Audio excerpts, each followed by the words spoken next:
बिस्मिल्लाहिर्रहमानिर्रहीम। मुअज़्ज़िज़ नाज़रीन, अस्सलामु अलैकुम वरहमतुल्लाहि वबरकातुहू। हज़रत अबू हुरैरा रज़ियल्लाहु तआला अन्हा कहते हैं, रसूलुल्लाह सल्लल्लाहु अलैहि वसल्लम ने फरमाया, जब मैयत दफन की जाती है तो उसके पास दो सयाह केरी आंखों वाले फरिश्ते आते हैं।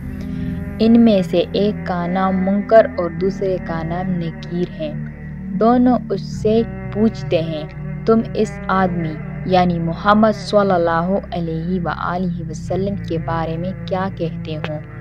वो वही कहेगा जो दुनिया में कहा करता था, यानी मोहम्मद सल्लल्लाहु अलैहि वसल्लम अल्लाह के बंदे और उसके रसूल हैं।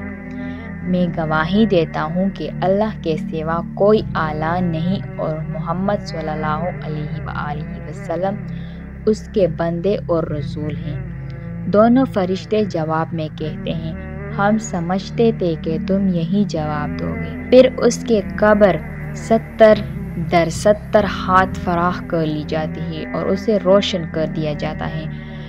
फिर बंदे से कहा जाता है, सो जाओ।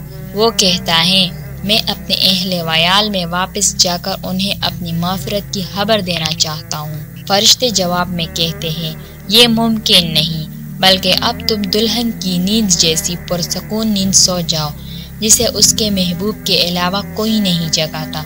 चनांचा वो सो जाता है, यहाँ तक कि अल्लाह ही उसे कब्र से उठाएगा।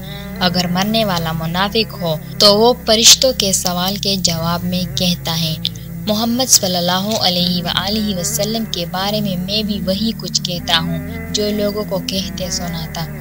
इसके अलावा मैं कुछ नहीं जानता।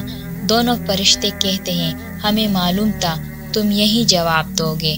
फिर ज़मीन को हुक्म दिया जाता है कि तंग हो जा। चनांचा वो तंग हो जाती है और उसकी पसलियाँ एक दूसरे में घुस जाती है।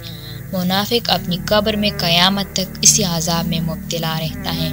अल्लाह ताला हमें नेक आमाल करने की तौफीक अता फरमाए और कब्र के अज़ाब से अल्लाह ताला हम सब मुसलमानों को बचाए। आमीन।